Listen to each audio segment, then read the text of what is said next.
I wanted to help people find their queer family. And that's a massive thing because I knew at the time I was trying to find that myself.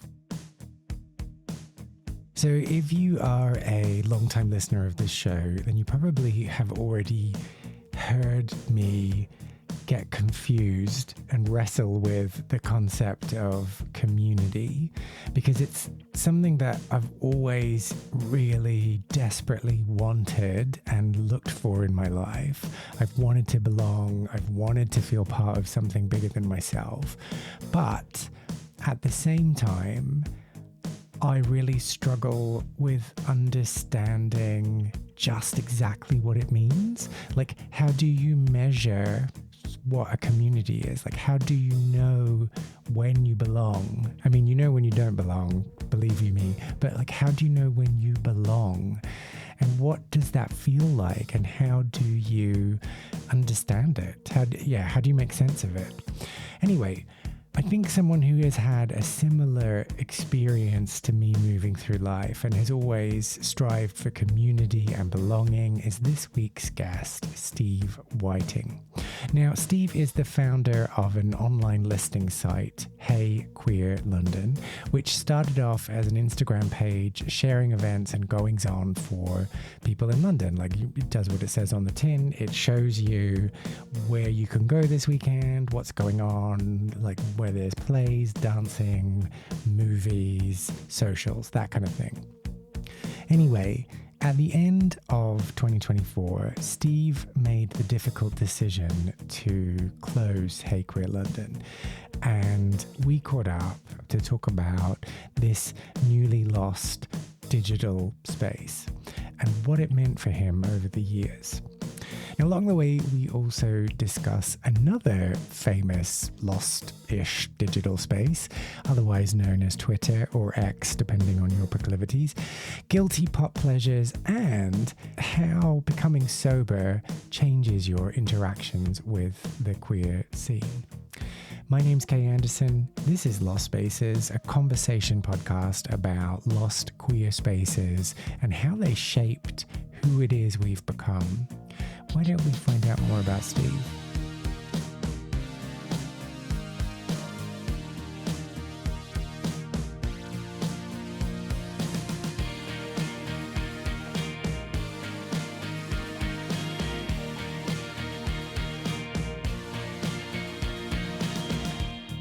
Okay, so today, this might verge into like a coaching therapy type session because of the recency.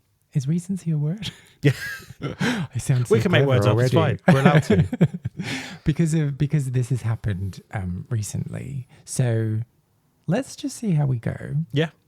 But let's start close to the beginning in your London origin story. Ooh. So I have a very sort of mixed origin story with London in that A back and forth?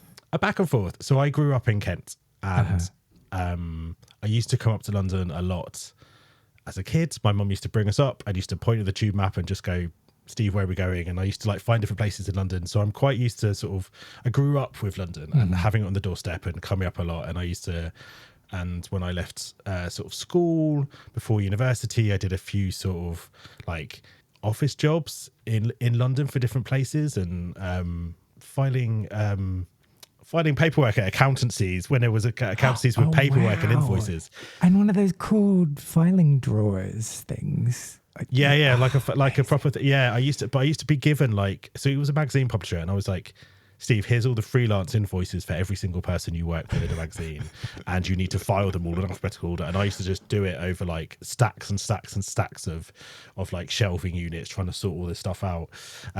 So I sort of grew up in the London culture, and I was sort of used to coming up. And then when I went to university, I was just like, no, I've loved the Southeast, but I need to get away and I need to get out of London. So I didn't live near London for about 4 or 5 years, and then I came back probably about 2008 time-ish.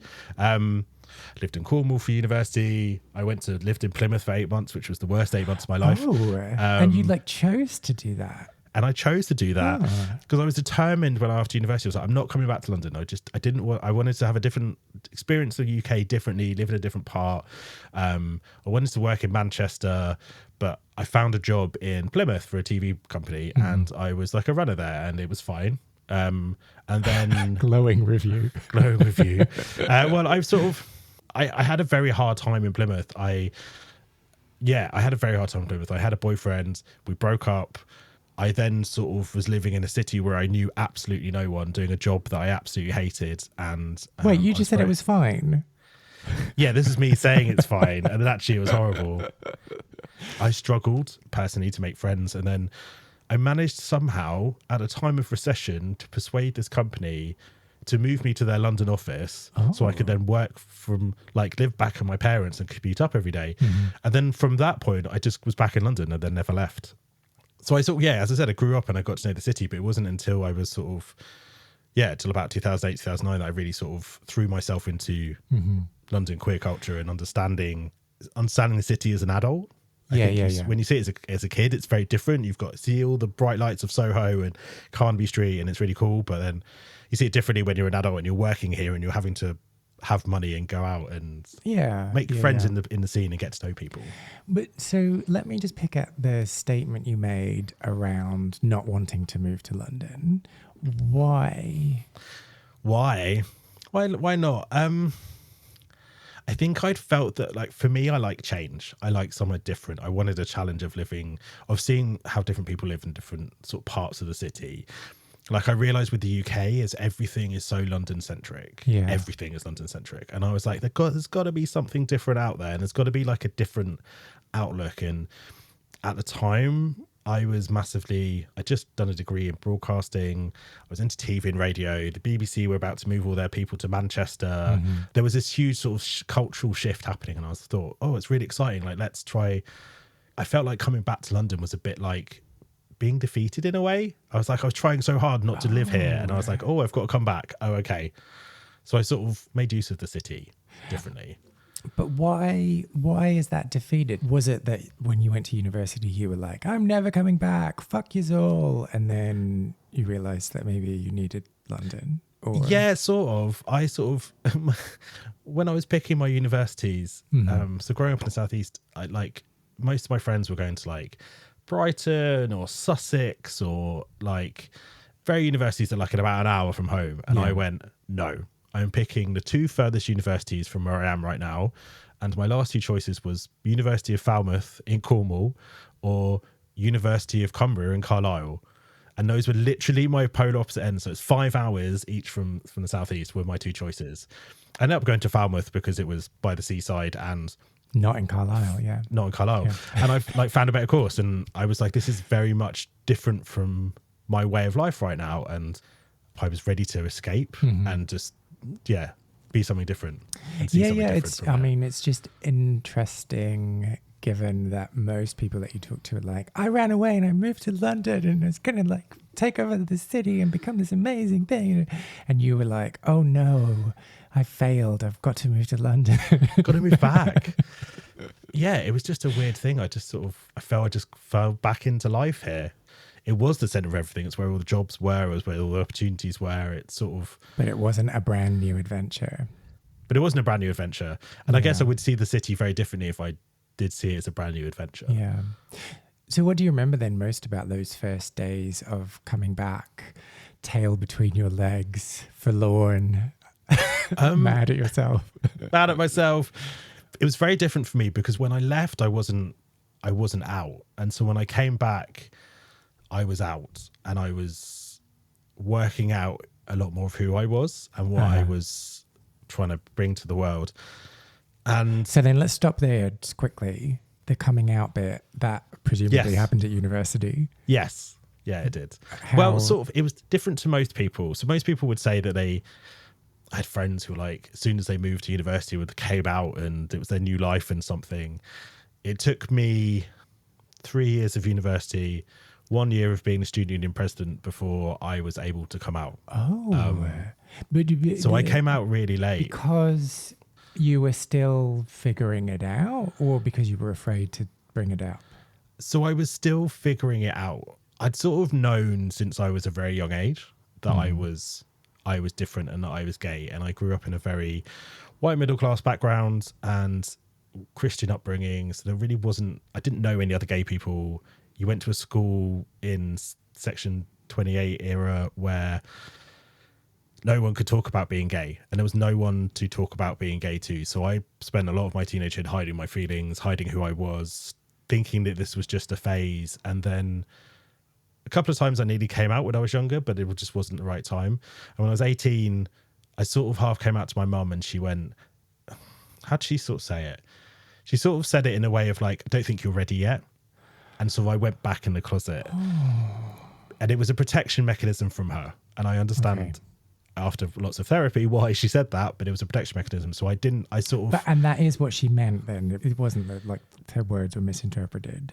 Yeah, it wasn't that she didn't agree with me being gay. It's just that she knew I was being gay. She was just trying to protect me, and rightly or wrongly. Yeah. I sort of wish she hadn't, because I could have a different way of life. But I, for a long time, had to deal with that at university of like, I was like, went to university, it's like, I'm definitely straight. I was like, I had a couple of girlfriends and then just wasn't really having the right relationships. And then I just realized in my fourth year that I was just like, something is wrong and I'm definitely not straight and I definitely need to come out and explore myself and explore the wants that I've been wanting to have for years. And I remember I came out to my dad's, like, I remember we were at a pub in Cornwall. I was sitting on the like looking out over the harbour, having a pint of my favourite beer with my dad. And I told him that I was bi. I did bi now, gay later, which I always feel bad about. Yeah, you're the reason that everyone has this negative perception of bisexuals. Just me. It's just you, yeah. Just me.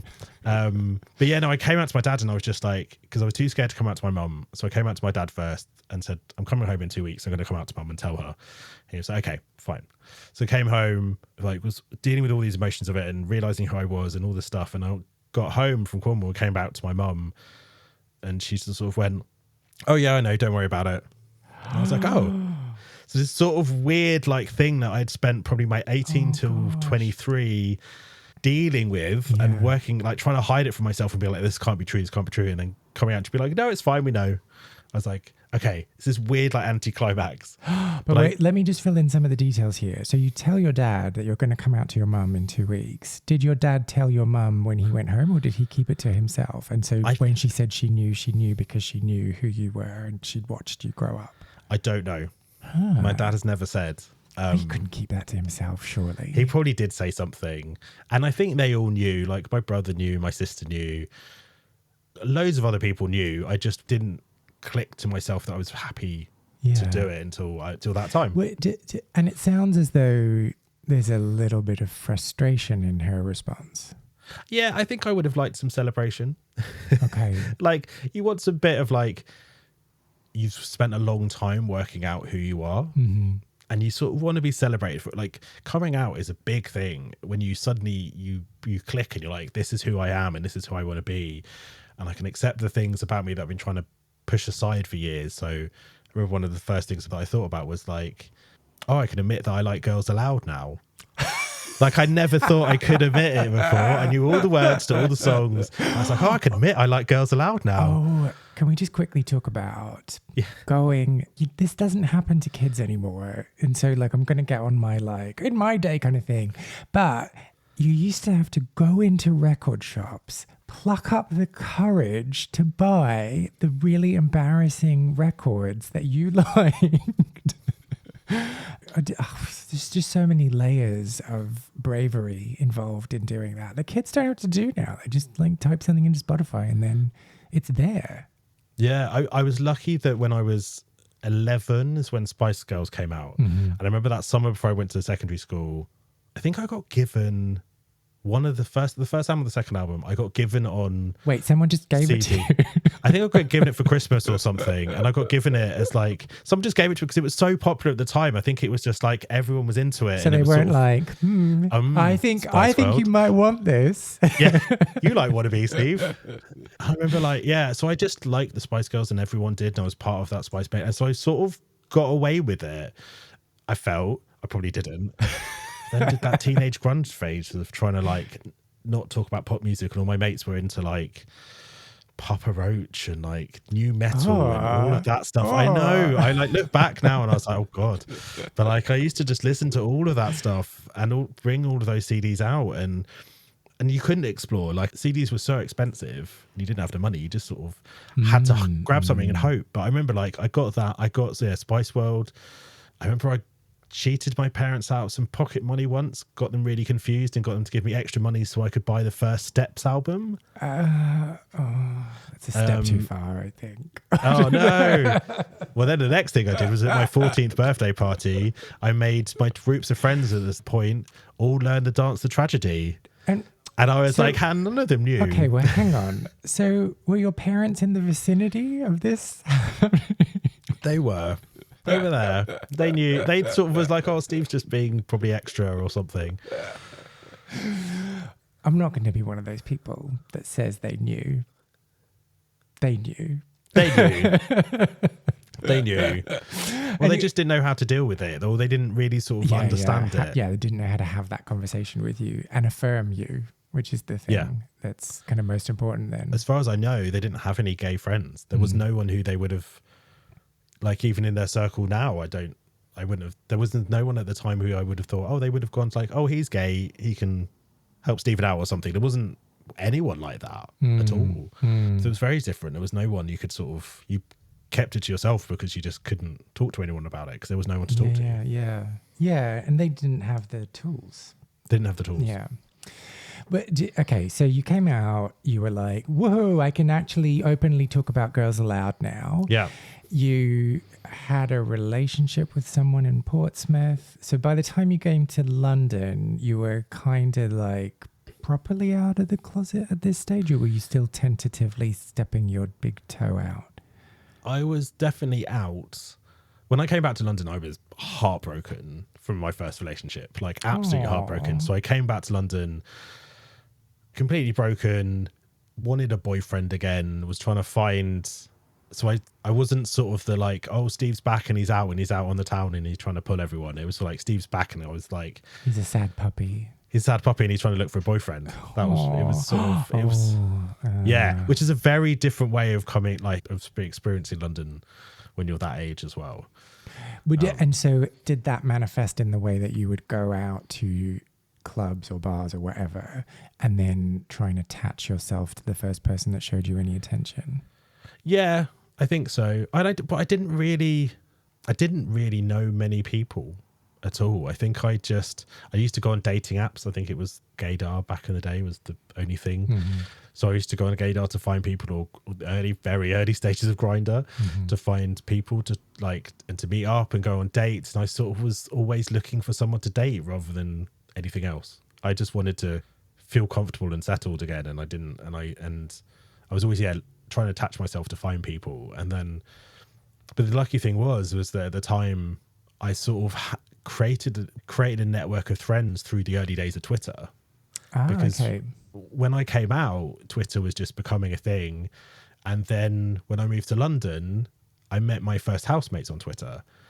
And just because we were going to a Florence and the Machine concert, like when she first performed before the band were massive. Is that just a subtle way of being like, oh, I liked her before everyone else did? Yeah, I liked her before everyone else. Just so you know. But me and my friend, like, we connected on Twitter through common interests, and then you used to go out and like you'd be talking to these people online quite a lot of the day through Twitter, and then they introduce other friends, and you'd sort of have this growing gay community, and so you were able to go out in like Soho and go to the Welly, and you probably bump into someone who you met off Twitter in real life and have a pint, and then you'd sort of form friendship groups and then see the drama and stuff all on this public space, and you sort of made friends of different ages, different places in London, and just ended up sort of spending quite a lot of time going to the different bars around Soho and sort of like... But there was Twitter was like the big thing for me. That's how I connected and found my community, was all through Twitter. Do you think that there are social media platforms where you can make friends now? Or do you think that was just a time and place thing? That was definitely a time and... Well... I guess it's all about your own experiences, obviously. You can't speak for everyone. Twitter was definitely at that time... Well, so I have a theory anyway that the queer community as a whole is, as soon as the internet became a thing, we were the community who went straight on to find each other using forums, using messaging apps, using MSN, using what we had to try and form a community. Like, that's where we all went to. So quite a lot of queer people are tech savvy. Like, you went to this platform to go and find people you connected with, and especially something like early days of Twitter, when it was really innocent and it was really sort of, you had small fun competitions and people used to do follow Fridays and it was a community. So we used to just, like, all of that stuff, like, you used to just be able to go and find people, connect people, and there was just a lot of gay people out there, and people would introduce you to other gay people, and you'd sort of just meet people in London. And it definitely was of the moment. But I do think that even now, queer people find their community on social platforms, just in different ways of doing it. It's not like, but for me, that was Twitter. It was of that moment. It was that one thing. And the one friend, like, most of my group of friends for a long time in London were from that group. We're from that community who I met back and like 10, 15 years ago now. So how do you feel about the way that Twitter is going, or has gone, or has collapsed on itself? I was really sad. Twitter was such a huge part of my coming out life and discovering myself life that I was really sad when it went, like, and how it's gone now. And I work in social media, so I've seen it grow to become this thing, and then just completely feel like it's becoming a destructive cesspit that it is now because of people who lead it, which is really sad when it was a platform at the time which was all about, like, early stage social networks were all about connecting people. And it was, even Facebook back in the day, I was at uni when Facebook came out, and it was all about connecting you with the people around you. And then Twitter was about discovering new people and having conversations about things and topics and areas, or sharing your life or story or whatever. It's fascinating. And I think it was, I just was really, really sad to see it demise. Yeah, I don't know, like, I've never been super good at social media or like invested or interested. But I kind of feel as though all of them are shit now. They're all, yes, basically. Okay, all right, good. Okay, you validated me. Good. I don't need to talk about this anymore. Thank you. Right. So, speaking of social media and speaking of things on the internet and queerness on the internet, should we get on to Hey Queer London? Yes, if you want to. Give me the elevator pitch, first of all. When you were telling people, I'm going to do this thing, I'm going to set up this thing, how would you sell it to them? So Hey Queer London was a app or website that showcased all of the LGBTQ events happening in London without bias. Without bias. Interesting. So when did you first have this idea? So I had this idea back in probably late 2018, early 2019. So originally it was just an Instagram idea. So it was just a way of showcasing all the events that were happening in the city, and for me discovering more about London and more about the queer community in London. I was going out quite a lot of the time at that time, and me and my mates would go to the same places. So on a Friday night, I'd start off at the Welly, have a few drinks, might go to Halfway to Heaven, and then probably end up somewhere in the RVT. And I was a bit like, this is fun, but there's got to be more to London than this for the queer community. There's got to be more places. And everyone goes on about how the places were disappearing. And I was like, there's got to be more out there that I can discover just by putting some time in. And then I realized that quite a lot of the publications at the time were very much dedicated to gay white men. And those publications would give you a thought on a night or a night out that were from that one person's queer perspective, which is great because it gives you an idea of what people think is good or bad, but it was very much about what they think is good or bad.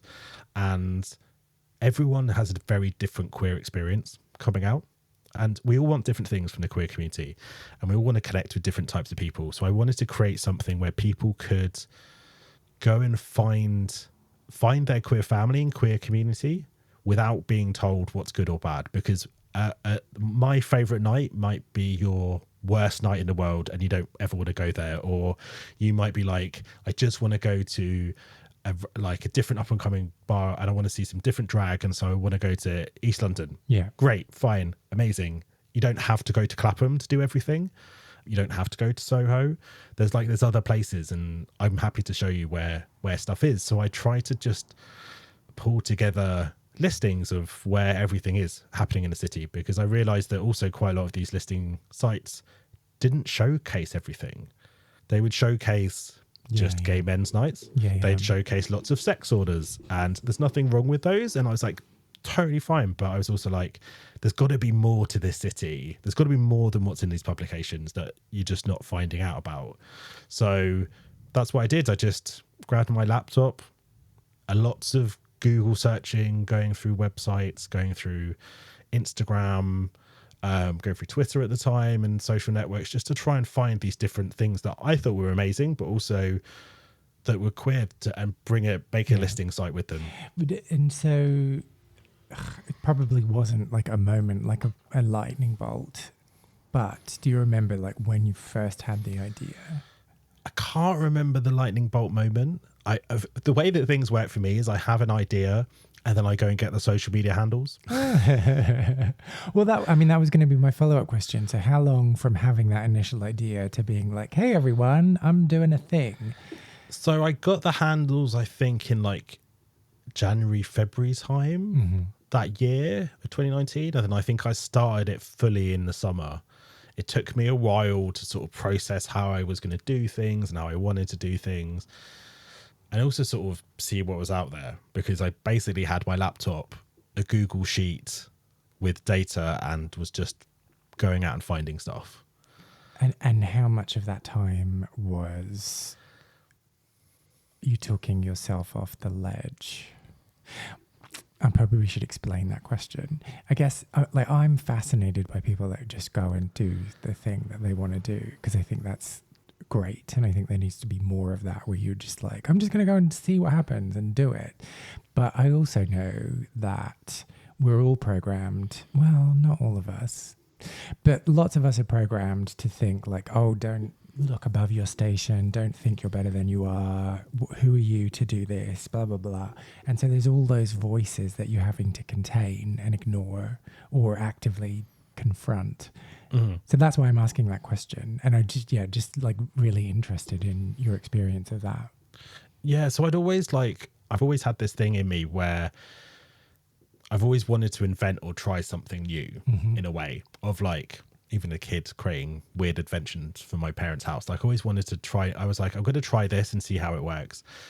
And I tried to do, over the years, like several different blogs, several different Instagram handles, several different pages. Was one of them a Girls Aloud fan blog? It wasn't actually.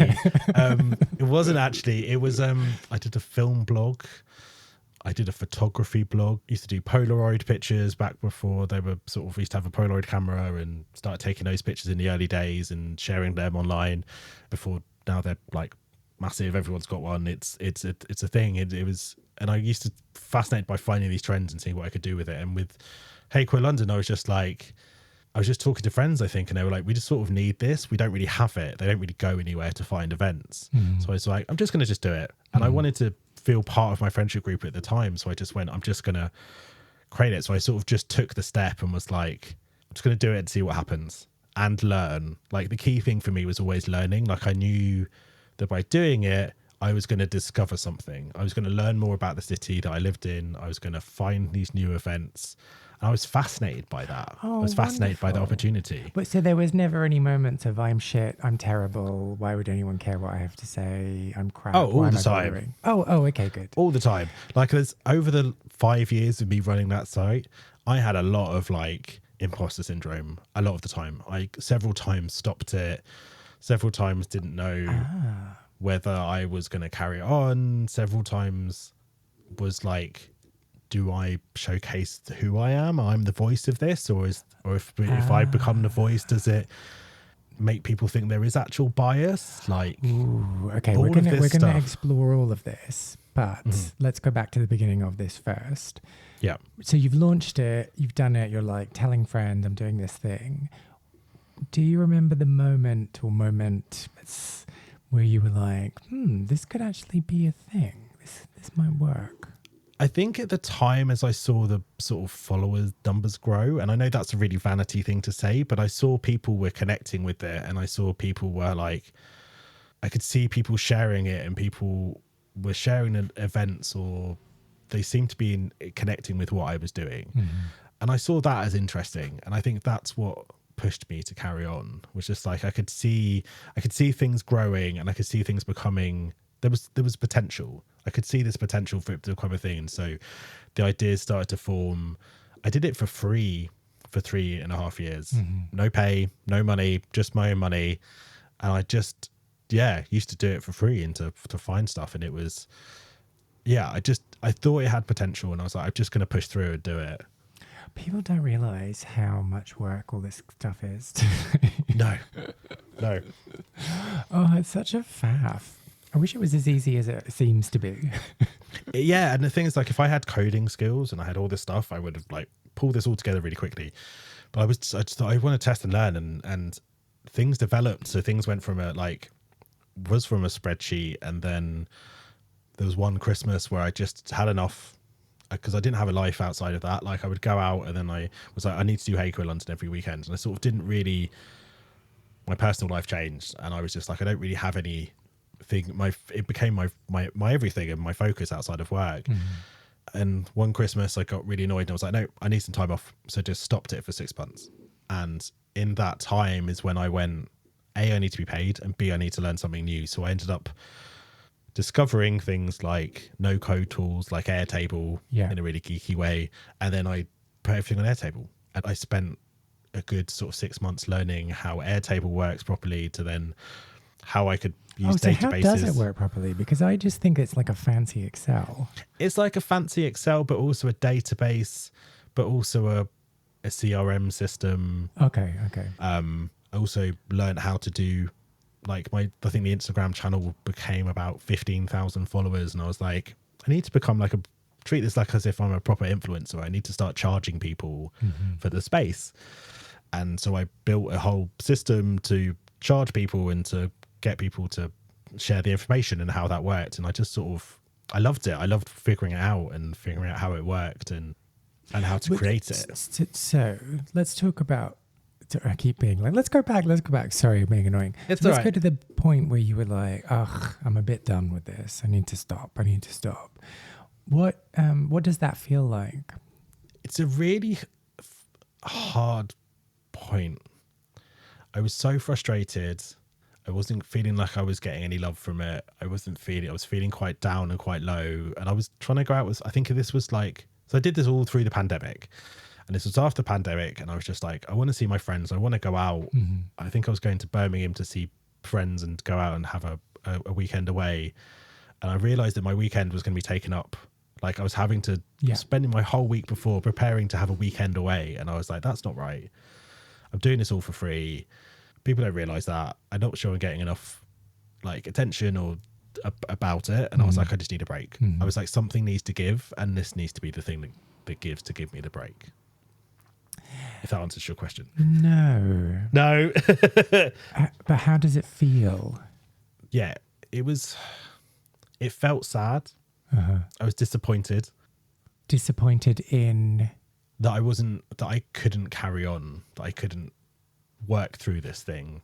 Okay. I had relief because I was like, I'm finally going to get my life back a bit. Yeah. So it was definitely a mixture of emotions and a bit of guilt for like not being able to help the community out with what I knew that people were looking at and seeing. Okay, I'm going to link this back to something that I wrote down before. I might be making a connection where there is not a connection. So just like run with me on this, or just say I'm full of shit and we'll change the subject. When you were talking about coming out before, you mentioned that you were a school captain or some such title at university. And I thought that was really weird. And I guess I thought it was weird because it made it sound as though you had this authority, you had this respect, and you were going to lose this respect if you came out. And by extension, you felt that you were letting people down. Not really. Okay. I guess the thing I was picking up on was this sense when you decided at that Christmas point to stop, and you stopped doing Hey Queer London for 6 months. You felt that you were letting other people down. Yeah. I felt I was probably letting down the community by taking a break for myself. I built this thing that was a service. It wasn't a project anymore. It was a service to people. And as soon as it's like you're a service provider, like you have your BTs, you have your EEs, you have everyone like that. So you're saying you're a national phone company? I should be a national phone company. But what I mean by that is when you're offering a service like that, people, as soon as you stop offering that service, how are people going to feel about you? And do people understand why you're having to stop that? And are you letting people down who rely on you to do the things? Yeah. I think the thing is, I'd found that for me, Hey Queer London, one of the biggest things for doing it was I wanted to help people find their queer family.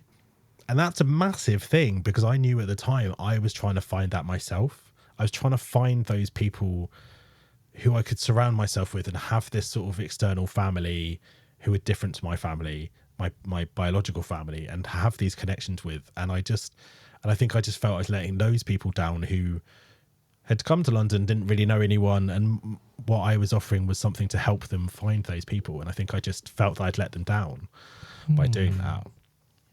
It's interesting, isn't it? Like, if you'd never done anything, you wouldn't be letting them down because they don't even know you exist. I'm not sure where I'm going with this thought. I hope that you pick up on it and run with it.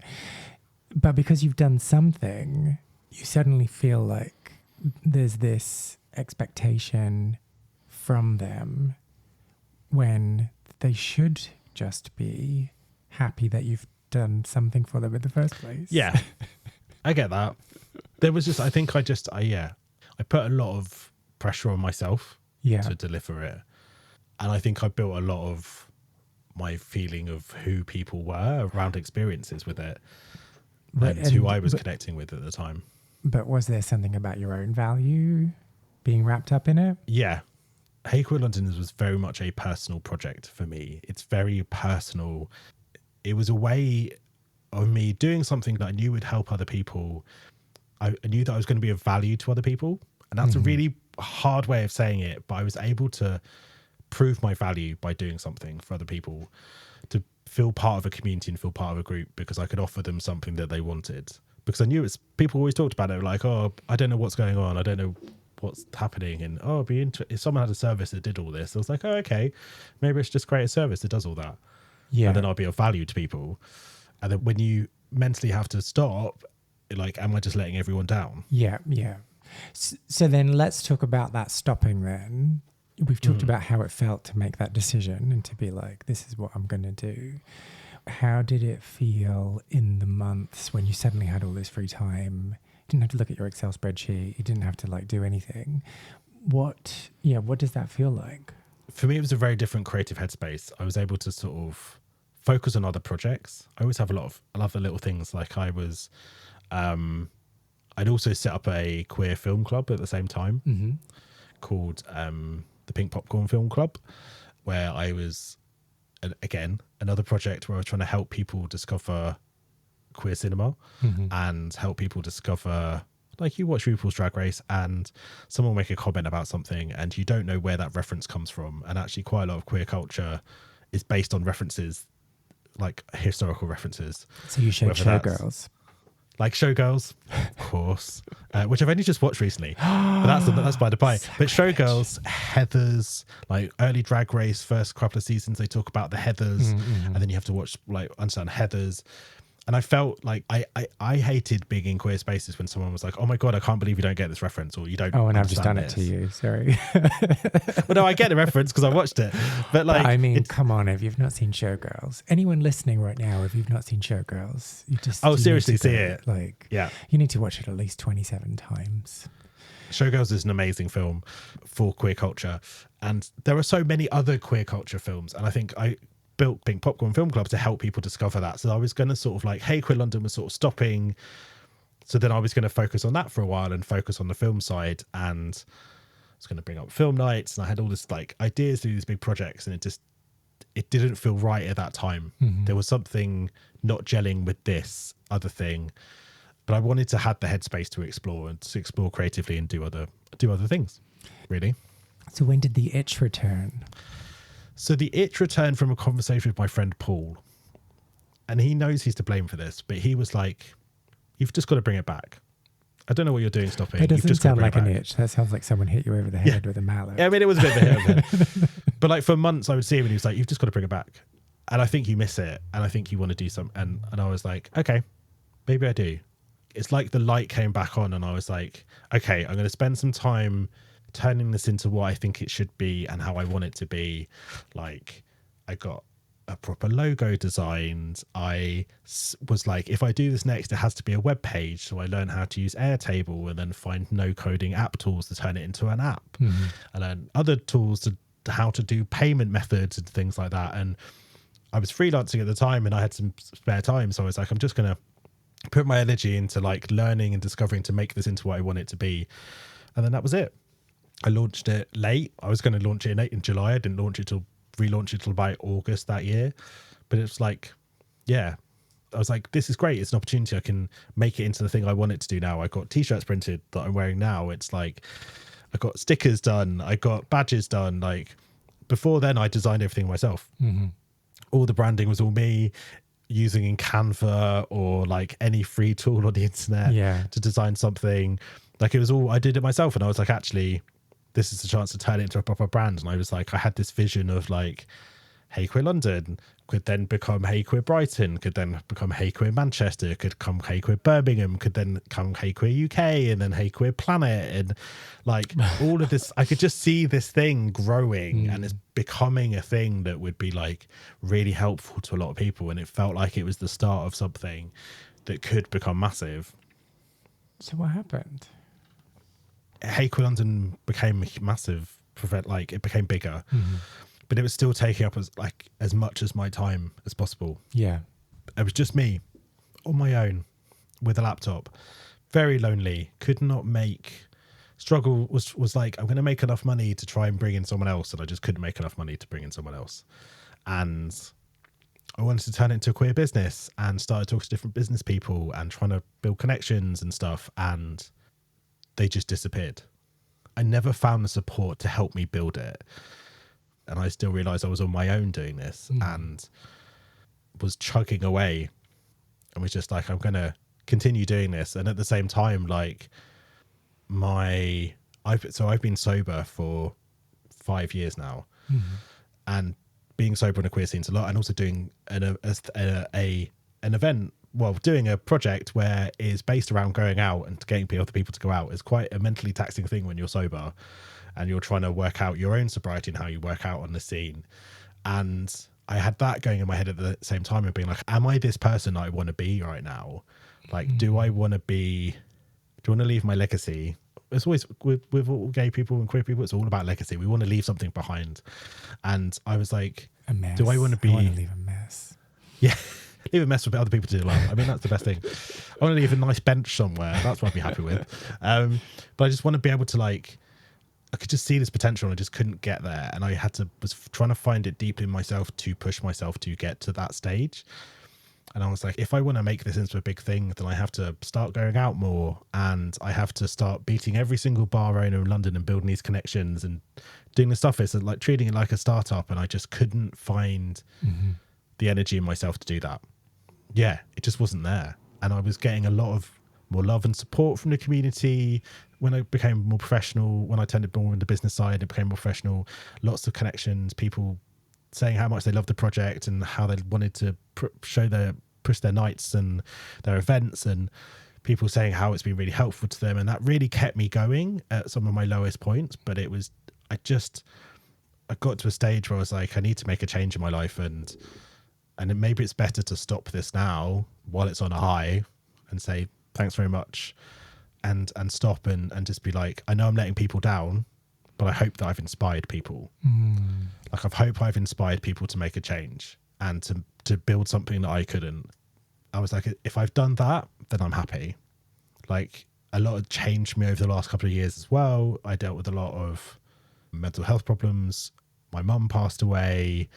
All of this sort of big stuff happened that I was like, I'm trying to deal with this and build this business thing at the same time. And I was trying to spend a lot of time reevaluating what I wanted from life. And I was like, Hey Queer London has this potential, but I'm not sure if I want to be that person anymore.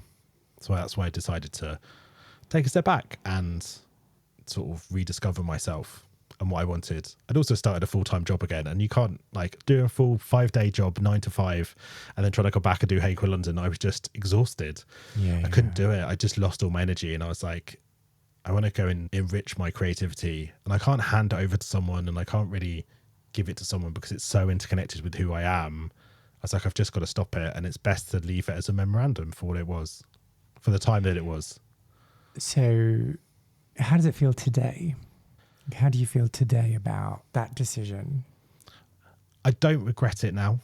I feel very much like it was the right decision at the right time. I've been able to explore my creativity a bit more, like focus on projects that I want to do that are for me rather than for other people, and the importance of that, and the importance of fueling sort of my own mental health and my own creativity and stuff that I want to do. Like I still always feel a little pang of guilt that I can't be there to support people. I still get emails. I've had a couple of Instagram messages from people still thinking it's still active, and I'm like, no, it's not active anymore. Sorry about that. I do still feel I've let a lot of people down, but I also think about all the positive people who, like the amazingness of our community, of the people who left comments on those final few posts. So some big hitters in the community that I didn't even expect said like how much it affected them, or how much they'd used the service, or how much it really helped them. And I was shocked. And I was like, do you know what? I'm glad I've done it now. I'm happy I've done it. And now today I feel happy that I've done it, and I'm proud that it's a project that I've done. So then if you jumped in a time machine, right, and you went back in time and you got to talk to Steve when he was like securing the profile names for Hey Queer London, if you could give him a piece of advice, what would that be? Oh, that's a tricky one. So I need to think on that one. Do you want thinking music? I love thinking music. Thinking music would be like a little bubble and the lift. Be prepared to learn and have an adventure, but it's not going to give you the answers that you want it to give you. Well, then that leads me to ask, what's the question that you're expecting the answer to? Since starting Hey Queer London and also going on my sober journey, I've been very much trying to discover who I am and how I connect with different people in the city and in London, and how I find my queer family. And I thought Hey Queer London was going to, like me starting this project and being useful to people, was going to help me find that community. And I didn't find it. And not because I wasn't looking, but because I don't think it was the right community I was looking for myself at the time. So by that, do you mean you were putting the wrong intention into the search, or it was the wrong avenue for you to be going down in order to find the people? It was the wrong avenue for me to go down. I think I've always had this thing where I think I've always wanted to be part of a group of friends. Everyone's watched Friends, and they want to be part. They want to be. Well, you part wanted to be a member of Steps, though. Like, yeah, of course. I wanted to be Lee Latchford Evans' best friend. Like I loved Lee, but it was sort of like I wanted to become part of the group, and I wanted to be useful part of that group. And I've always struggled to connect with groups and be part of them, and know my place in a group of people and understand that. And I think the group I was connected with at the time wanted to go out and wanted to discover and wanted to party and were into the booze and all the other stuff that comes with it. And I wanted to be useful to them by showing them what was cool and being that person to be like, oh, Steve, what's going on this weekend? Well, I can tell you exactly what's going on at the Glory, and these are the 3 things that are happening that we could go to this weekend. And I wanted to be that person, and I never became that person. And I realized I didn't really want to become that person. And people wanting me for my information, not for me, and for knowing who I was. It's very deep, sorry. No, it's interesting. It makes me think about how... it makes me think about myself. Sorry. It makes me think about how I relate to other human beings and how I am not very good if I am just talking to someone. Like, I can't just be like, hey, let's just have a chat. I have to be like, how can I help you solve a problem? How can we fix this thing? How can I be useful here? And I really struggle to connect with people in that way of just being. And so I'm always looking for things, for ways in which I can be helpful, for ways in which I can insert myself, for ways in which like I can be there and I can be present, but I don't have to just exist. I get that. Yeah. Like, can I help clean up? Can I do this? Can I do this? Can I do this? Yeah. And then I have a role and then I know what I'm there to do and what people expect of me. And I can just enact that rather than having a actual conversation with someone. Yeah. and I think it's hard we live in a queer culture that's really hard to connect and to find people and to can I just push at that a little? Yeah. Like, is that specific to the queer community or is it just part of being a human being? I think as we grow older, as part of being a human being, it's hard to connect with people and to have those points of connection. And I always feel that when you at school, you're surrounded by people a lot of the time, the same people every day, and you become friends and you get to know them, and it's easy. Everyone's around you. And like, as part of the queer culture, when you come out, as soon as you come out, you're sort of on like a life reset. I always see it in a way of like you're becoming a child again and then a teenager and then an adult. Like it's you sort of learn differently. Mm-hmm. But you're doing that at a later stage of life where you're wanting to connect and find community. You really want to connect with people who are similar to you and who completely understand you and want to just hang out for who you are. But you're also older and knowing that it's harder to make those connections because of life's in the way. Like you've got a job, you've got school, you've got things, or you've got all these other pressures that are part of your life. And so it is harder to build connections with people unless you're like go to loads of sports groups, or quite a lot of the queer culture is based around nights out and drinking and drugs, and not that it's bad, but like that's an easy way of connecting with a group of people. Have a pint, you go out, you get pissed, you snog a random boy, you get to talk about it the next day, you have those stories, you can connect with people through that way. And it's trying to find those connection points can be challenging as a queer person as well, because you can go to an office and you can meet 20 people and have a great team, but you don't know any other gay people in your office who have a similar experience to you. So it can be challenging. And you thought that by being in service to people, you would prove your usefulness.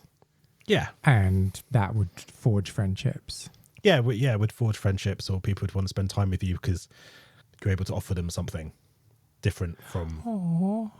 When you say it like that, though, it's a bit... I know, it sounds bad. I don't really know. But you're able to offer something useful to the conversation. I was always the shy one. I was never the one who would like... There's always that person in one group who will go out, have a massive night, and then talk about how they fell asleep on a bench in Clapham. I was never that person. I was way too restrained. Yeah, who would go to Clapham? Yeah, I know. That's a whole other story. But people do, and like, but that's what I mean. Is like people find connections in those stories, and when you don't always have those stories, it's hard to find the connections. Someone will bring you out because they're like, oh, this person tells great stories about this thing, which is why we want them to come out a bit more. And if you're like, or I was like, oh, I can talk about these random films from the pre-2000s that I like to watch. They're like, have you seen Heathers? No. Well, okay, what am I going to talk about? Or have you seen Cher's film Moonstruck, or Mermaids? Or like, did you know that Dolly Parton, when she did 9 to 5, it was originally because of her nails? Like all of these weird facts that I'm like, or interests that I have, it's finding those people to share those with. And I haven't personally still finding those people. Yeah. How do you do it? I have no idea. People always say if you can't find it, you build it. So I've got to build a robot. You got to build a robot. Or like I wanted to find people who connect with film. So I found some of my friends started a film club, and then I randomly started a queer film club. But again, I was looking after it. I was in charge of it. I was dealing with it. I wasn't a member of the community. I had a role. Well, this is an interesting thing as well, is that you talk about yourself as outside of the community and serving the community rather than being part of the community. Yeah, that's a thing that I'm working through. Okay. So I prefer not to talk about, but that's because I'm still trying to understand that. I think it's so community is such a weird thing. It's such it's an amazing thing and a different thing. And especially in a city like London, I think it's in a city like London, there are so many communities around of different people with different connections, and trying to find where communities that you fit in is challenging. To find those similar connections with people, and especially with queer people in London, because we all talk about there's one big community, but there's not actually not. There's lots of different communities of different people because we're such a big city and there's such a diverse queer culture of lots of different events or nights or community spaces that offer things for lots of different people. And it's just trying to find your people is always a challenge. Like, we're very lucky that we have this space, whereas other cities are smaller. They have 3 or 4 queer spaces or 1 queer space. But for the UK as well, the queer culture is based around drinking. It's based around going out. It's based around debaucherous nights out and like being drunk and having booze and watching drag queens and performances and all of that. That's not community. That's a group of people getting drunk. And it's... It can be. It can be. It can be a group of people get drunk, but you can find those spaces where people, there are loads of sober spaces, and it's going to those spaces and making yourself vulnerable to be like, I'm here, I want to talk to people and connect with people. And that takes a lot of energy as well. I think there's also what I'm picking up from you, and sorry to be so leading in what I'm about to say. I think like films, TV, they lie to us. They tell us that we're going to meet a group of people and they're going to be our friends for life and that's it. And so we have this thing in our head that we think that should happen, rather than understanding that friendships are far more complex than that, and they ebb and flow, and that sometimes someone's going to be your best friend and then for 3 months you might not talk, and then you're going to pick up where things went. And I think sometimes we bring so much expectation to friendships that's just not helping those friendships to thrive. Yeah, no, definitely. And you've got to, and friendships, as you said, are complicated. As you said, people come and they disappear, and it's understanding. But it took a long time for me to understand that. And also when you see, as you say, TV shows make you think you've always got a group of friends around you. And but you'll also always see get the good couch at the coffee shop. Yeah. Like, what? Yeah, friendships change and friendships develop, and I think people are always looking for those connections. And people, I think I've always want, like, I said, TV lies to you, and you'll see other groups of people who build those very concrete groups very quickly. Or it might look like that from the outside. Might look like that from the outside. Yeah. I don't know. So I'm generalizing, but you do see people who build those groups. You're like, oh, I'd love to be part of that, but then will I ever be part of that? So you're always trying to work out where you fit. I'm always trying to work out where I fit with people. Yeah. And sorry if I'm like coming across like, fuck that. No, not at all. Forget that. Don't worry. No, I just like, I know my own struggles with that kind of thing of being like, I want to belong and just not belonging, and having to figure out whether that's okay or not. Yeah. I think it's something that also happens with as it's an age thing as well. When you grow up and you get to different age points, like you want different relationships and you need different relationships. And You're calling me old. I'm not calling you old at all. You know what I mean? It's sort of like you're everyone has different levels of maturity, understandings of where they are about how they see these groups of people. Yeah. I think there's also something about not always seeing or having the evidence of the way people think about you or the impact that you're having on them. And sometimes underestimating what value you bring to the world because of that. Yeah, completely. I think that's when I shut down Hey Queer London and said I was stopping. I suddenly got this influx of people being like, thank you so much, and doing this stuff. And I was like, I think I hadn't realized that impact until the end. And it was beautiful. It was amazing to see. And I was overwhelmed by it and was like, okay, it's good. I've done good. and I may be very happy. That's us for another week. And at the risk of sounding really cheesy, that's the word I'm looking for. At the risk of sounding really cheesy, what, if anything, have you done this week to make you proud? If there's anything, let me know. I don't know if I've done anything. I put the rubbish out. That's something. Anyway, thank you so much for joining us. I really hope you enjoyed this conversation as much as I did.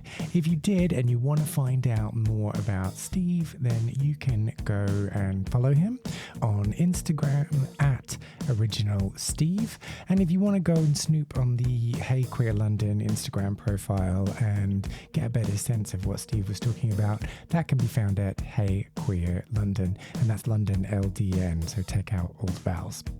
If you want to follow me and talk to me on socials, then find me on Instagram and TikTok, where I am Lost Spaces Pod. Right. Hope you have a fantastic week, and I will see you here again next Wednesday.